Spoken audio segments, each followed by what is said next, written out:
Hello students, मैं आपको आज एक बहुत इंपॉर्टेंट कंसेप्ट देने जा रहा हूँ।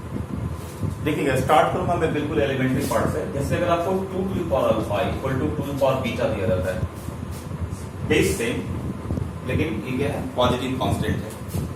तो कांस्टेंट अगर दी जाता है बेस, तो आपके पास एक ही रास्ता बचता है, पावर्स को इक्वेट कर लेने का, और उससे आंसर आ जाएगा।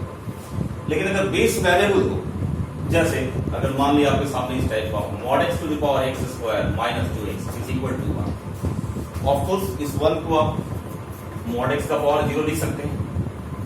तो नॉर्मली क्या होता है कि जो केयरफुल स्टडी बच्चे नहीं करते, वो सिर्फ इतना ही लिखते हैं, this implies that x square minus 2x is equal to 0, और फिर इसका आंसर 0 और 2 लाकर इसको छोड़ दिया गया। ठीक है ना, इतना देकर छोड़ दिया गया। क्या यही आंसर होगा? और इसमें भी एक बात देखेंगे कि जो बच्चे थोड़े अलर्ट होते हैं वो इस पर चेक भी करते हैं, क्योंकि बेस और पावर दोनों वेरिएबल है। तो अगर आप 0 यहां पुट करेंगे तो क्या होगा, एट एक्स इक्वल टू 0, आप देखो एलएचएस क्या हो जा रहा है, 0 to the power 0 to the power 0, और एक मीनिंगलेस क्वांटिटी होती है, मीनिंगलेस। इसको हटा देते हैं तो आपके पास आंसर केवल 2 बचता है। ठीक है ना, लेकिन यही फाइनल आंसर नहीं है। इसी बात को समझाना मैं चाह रहा हूं आपको। इसका एक ऑप्शन ऐसे होता है, हम लोग लिखते हैं इस तरह से कि इधर द पावर्स आर इक्वल, और सेकंड ऑप्शन है कि बेस को ही 1 कर दिया जाए, क्योंकि अगर बेस 1 होगा तो पावर सेम ना भी हो। जैसे मान लीजिए आपको लिखा हो 1 to the power alpha equal to 1 to the power beta. Alpha और बीटा डिफरेंट है, सेम नहीं है।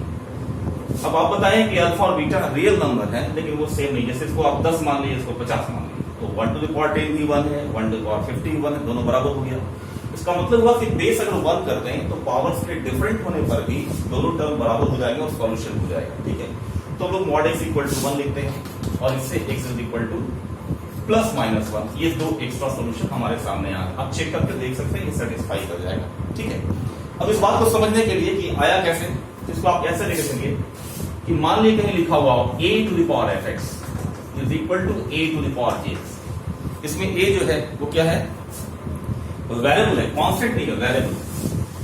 तो लॉगरिथम लगा सकते हैं, लॉग अप्लाई कर दें, log a to the power f x is equal to log a to the power g x. आप बेस कुछ भी ले लीजिए, बेस मान लीजिए 2 ले लेते हैं। ठीक है, और उसके बाद क्या होगा, ये उसके बाद ये हो जाएगा f x log a base 2 is equal to g x log a base 2। Left side shift कर लीजिए तो आ जाएगा f x minus g x into log a base 2 equal to 0। अगर फर्स्ट को 0 करते हैं तो ये टर्म आ जाएगा f x equal to g x, यानी पावर्स को बराबर कर देते, ये पावर को बराबर कर देते। अगर इसको 0 करते हैं log a base 2 equal to 0, इससे आपको a का वैल्यू बना है, वही ये सेकंड टर्म बना। ठीक है, तो जब हमें ये पता हो कि बेस वेरिएबल है, लेकिन अगर ये कंफर्म हो कि ये पॉजिटिव है, तो हमारे पास 2 ऑप्शन निकल आते हैं। एक तो है कि पावर्स को इक्वेट करना, और सेकंड ऑप्शन है बेस को 1 कर देना। ये भी आंसर हो जाता है। तो इस प्रेजेंट केस में 3 आंसर आपके सामने हैं। ठीक है, अब इस पर बेस हम कई क्वेश्चन दिखाते हैं और कुछ और नए कंसेप्ट को ले चलते हैं।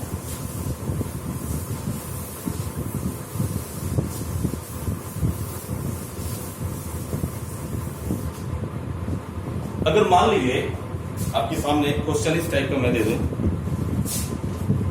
कि 2x square minus 3 to the power x square plus 1 is equal to 2x square minus 3 to the power 5x square minus 15। एक सिंपल सवाल है, क्या इसमें दोनों तरफ लॉग अप्लाई कर सकते हैं हम लोग? तो लॉग अप्लाई करने के लिए स्टर का, बेस का पॉजिटिव होना जरूरी है, जो यहां कंफर्म नहीं कर सकते आप। ठीक है, तो क्या हम पिछले मेथड से चलें और ऐसा बनाएं कि आइदर पावर्स आर इक्वल, इस तरह पावर्स को बराबर कर दिए। जब पावर्स को बराबर कर देंगे तो आ जाएगा तो 16 is equal to 4x square, 4 cancel करेगा, x स्क्वायर इक्वल टू 4, तो x का वैल्यू आ गया प्लस माइनस 2। दूसरा, बेस को 1 कर देना, यानी 2x स्क्वायर माइनस 3 को 1 कर देना, तो 2x स्क्वायर हो जाएगा 4, इस तरह x स्क्वायर आ जाएगा 2, और फिर आ जाएगा x का वैल्यू प्लस माइनस। तो पिछला जो कंसेप्ट बताया मैंने, उससे तो लगता है कि 2 सवाल 2 आंसर यहां आया और 2 आंसर यहां आया। ठीक है ना, अब इसमें जाकर देखना होगा कि बेस और पावर दोनों चीजों एक साथ ना हो। ठीक है, लेकिन आप देखिएगा कि यहाँ जो बेस है ना वो पॉजिटिव नहीं है, इसलिए और भी नए कंसेप्ट निकलेंगे। क्या नए कंसेप्ट निकलेंगे? तो एक नया कंसेप्ट ऐसा होगा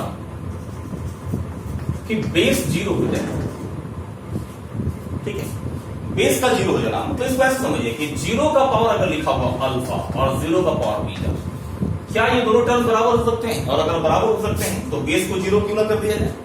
तो वैसे ही मैं कर रहा हूं, बेस इक्वल टू 0, इससे x का वैल्यू आ जाएगा प्लस माइनस 3/2 स्क्वायर रूट ऐसा, ठीक है। लेकिन ये ध्यान रहे कि 0 का पावर x स्क्वायर प्लस 1 भी 0 लिख सकते हैं, 0 का पावर 5x स्क्वायर माइनस 15 भी 0 लिख सकते हैं, बशर्ते कि ये दोनों पावर पॉजिटिव।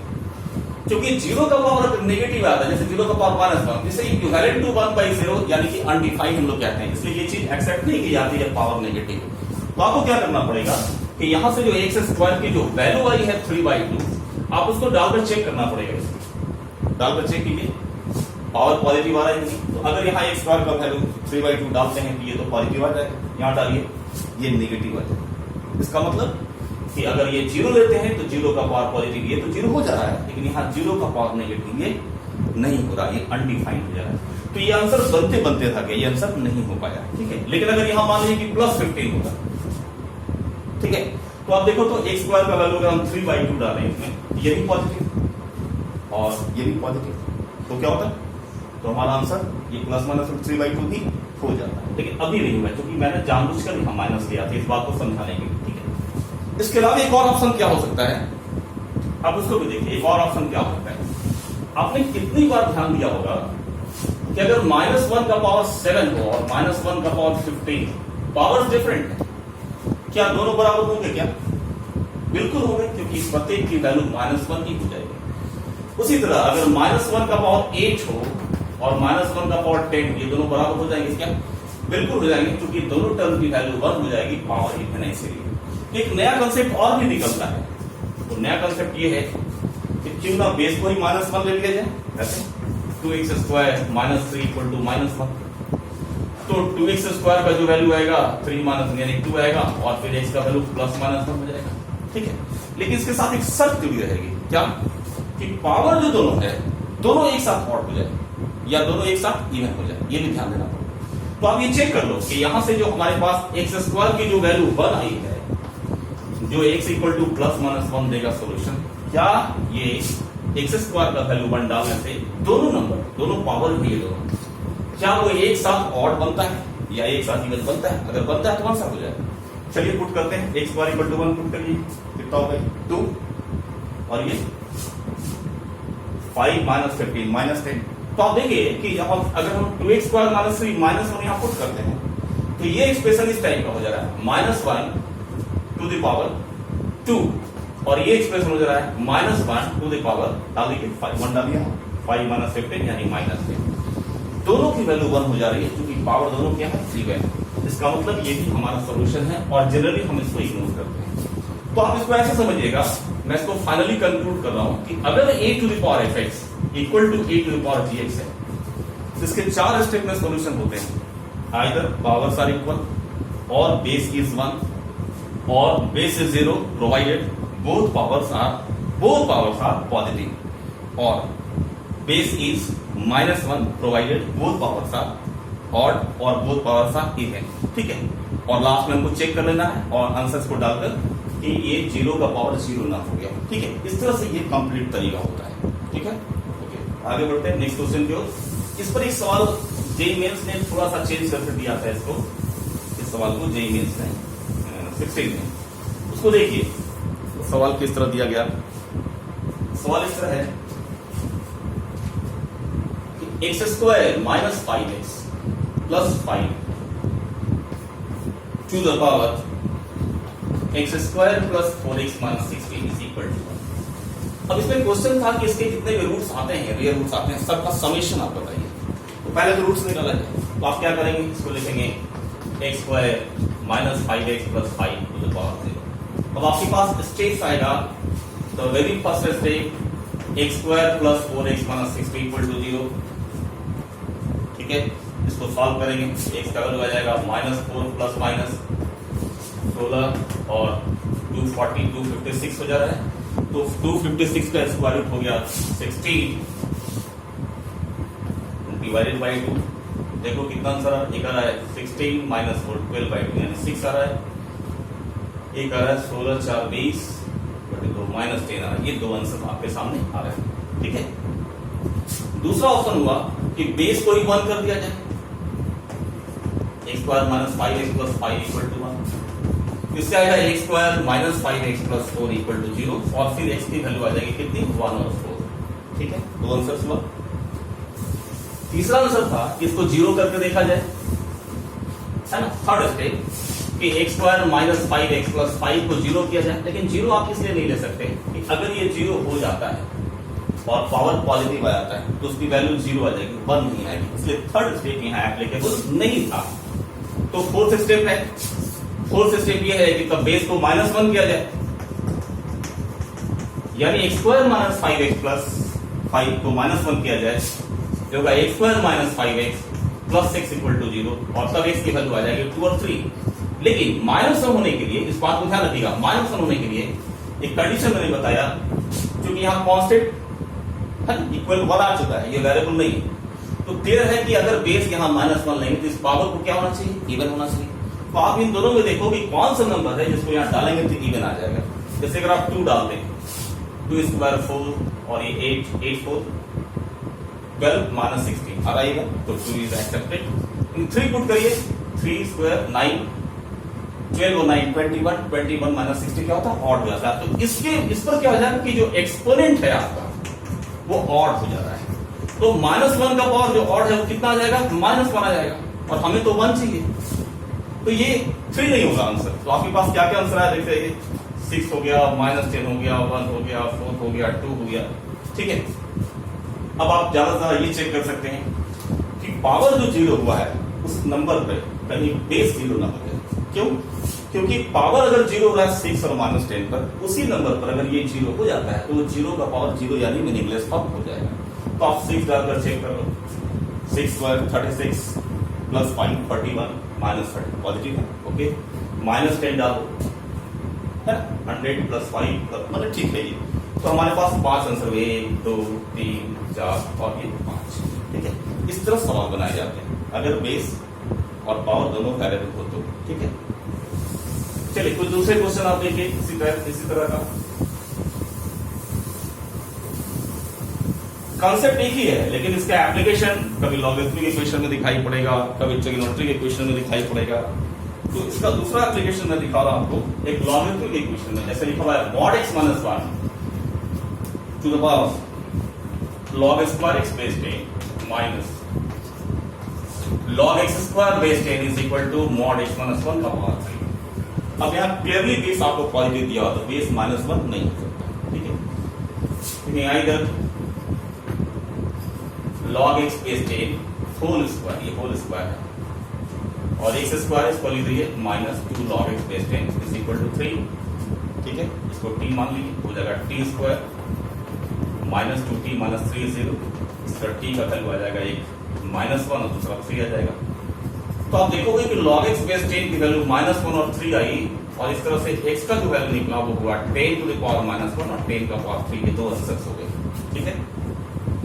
सेकेंड ऑप्शन है और बेस इज 1, तो x माइनस 1 निकल गया, प्लस -1, इस तरह x का वैल्यू निकल जाएगा 2 और 0, लेकिन 0 नहीं ले सकते क्योंकि 0 लेने पर ये log 0 क्या होता है, अनडिफाइंड रहता है, ठीक है, ठीक है। और बेस पावर दोनों 0 हो उसके लिए तो 1 ही लेना पड़ेगा। अगर x का वैल्यू 1 डाल देते हैं तो ये तो 0 हो जाएगा, और 0 का पावर अगर डिफाइंड भी रहेगा, ठीक है ना। आप डालिए यहाँ पर, जैसे x का वैल्यू 1 लीजिए, x इक्वल टू 1 लेने पर क्या होगा, ये 0 हो गया, और ये 0 ये 0, तो 0 का पावर 0 हो गया ना, 0 का पावर 0 मीनिंगलेस हो जाना, इसलिए वो ऑप्शन नहीं रहेगा। तो आपके सामने यही दो आंसर होकर रह जाएगा, ठीक है। 2 नहीं 3 आंसर, 1 2 और 3 आंसर। और इसी एप्लीकेशन को अगर आप ले जाएं ट्रिग्नोमेट्रिक इक्वेशन में, स्टेप वही रहेगा,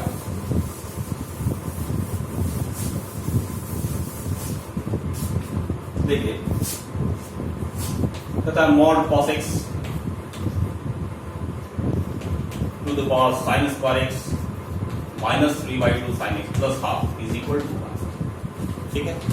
अब आपके पास एक ऑप्शन तो हुआ कि sin square x -3/2 sin x plus half, इसको हम 0 कर लें क्योंकि ये मॉड cos x का पावर 0 है। ठीक है, तो sin x की दो वैल्यूज आपके सामने यहाँ आई, एक 1 और दूसरा हाफ। ठीक है, दूसरा ऑप्शन आएगा और base is 1, mod cos x is 1, mod cos x 1, इससे cos x का वैल्यू कितना आएगा +-1। ठीक है, अब ये 1 हो जाएगा, पावर कुछ भी रहे 1 to the power any real number is 1, वो एक्सेप्ट हो जाएगा। ये यहां देखिए इसमें एक चीज है कि जब sin x 1 लेते हैं इस नंबर पर, व्हेन sin x इज 1, तो before finding general value x का वैल्यू क्या लेते हैं 90 डिग्री। जब जनरलाइज करेंगे तो वो π/2 + 2n हो जाता है, उस पर cos 0 हो जाता है। तो when sin x is 1, cos x is 0, और तब लेफ्ट हैंड साइड जो है देखिए 0 का पावर 0, यानी कैसा हो गया, ये मीनिंगलेस हो गया। तो ये आंसर आपका छट जाएगा, सिर्फ ये आंसर आएगा हाफ। और sin x is equal to half को हम sin 30 डिग्री लिखकर x बराबर लिख सकते हैं k pi plus -1 to the power k into π/6। इस तरह से ये ट्रिग्नोमेट्रिक सॉल्यूशन आता है, जनरलाइज सॉल्यूशन। और cos x का वैल्यू +1 आता है, तो वहां x का वैल्यू k पाई आता है। एक ये आंसर हुआ, एक ये आंसर हुआ, और ये आंसर आपको छोड़ना पड़ेगा। ठीक है, अब इसकी वैल्यू 0 नहीं ले सकते क्योंकि अगर cos x का वैल्यू 0 अगर एक्सेप्टेड भी है तो ये 1 होगा नहीं, -1 तो ये पॉसिबल नहीं। ठीक है, इस तरह से हम लोग सॉल्व करते हैं।